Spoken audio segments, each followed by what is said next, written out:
Next thing we want to do is we want to work the quadriceps of the legs, because what I found in 16 years of clinical practice, that when we start losing muscle bulk and muscle strength in our legs and we basically can't get out of a chair, we have problems, and it's going to affect your back. You see people trying to get out of a chair and they kind of use a minor sign and they kind of use their back. That's no good. We want to have strong legs. So one of the simplest things you can do is just do a wall squat without any weights, just a freestanding. So back, head, everything, buttocks, everything is against the wall here. Kind of move your legs forward. Okay, now just squat down. There you go. And you can see her in the drop position. She's at about a 90-degree angle, parallel. The key here is you don't want your knees to go above in front of your toes, because then you start shearing your knee joints. And she's going to hold that. It's isometric, basically. She's going to hold it for about 30 seconds. She's going to hold it for a minute, as long as you can do it. I used to be an athlete. We used to do wrestling. We'd hold it for 2 minutes. You know, we do exercise like that. Now you can come back up, because that's a little bit tougher. She's going to stay in the position. I'm going to get a gym ball, because now we can make this a little easier with a gym ball. Now we have the gym ball. We'll put it right behind your back here. Now, obviously, I would use a smaller one for this subject, a 55 centimeter. This is 65 centimeter. Those two usually fit in the proper range. Now, walk a little bit in front. Lean into the back. The key is you want to have your backside up against it and come back down. Your legs are a little too far forward. Bring them back. Good. Now, squat down. Good. She's at 90 degrees. There's no strain on your knees or anything, right? Good. And then you come up with repetitions. And you can do a repetitions here. And you see a lot of people doing this at a gym, and it's really good. This you can get in shape. You can do up to 20 to 50. But remember, always start very, very slow and then work your way up. Okay? Rome is not built in a day. Okay, now for people that are basically maybe getting over a back injury or very inactive and want to start an exercise program, want to start incorporating the legs, here's some very simple exercises using a chair. So I'm going to take the ball, I'm going to put it away, and we're just going to get this chair right here.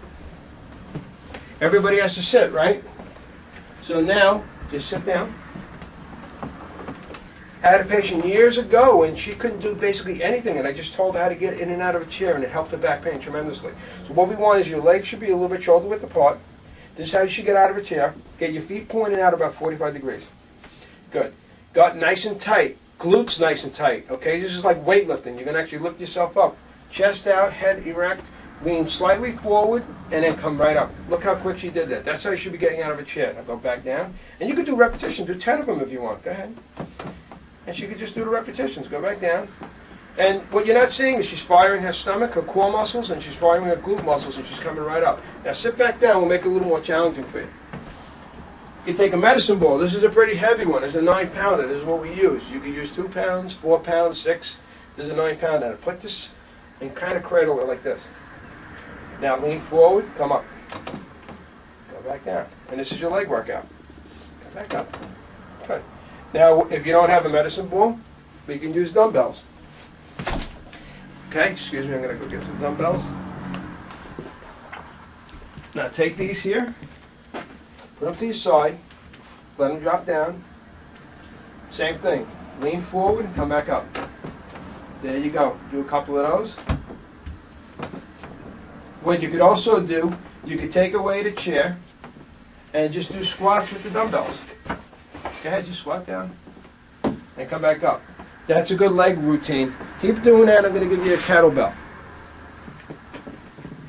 Okay. Now you can put them on the ground. One of the exercises, one of my backgrounds, I was Olympic style weightlifting. We had to have a lot of power on our legs. So what you can use is a kettlebell. They make all different sizes. This is a 10-pounder. It's very light. They could go up to about 100-something pounds. Put it right between you like this. Get your chest out and just do squats with that.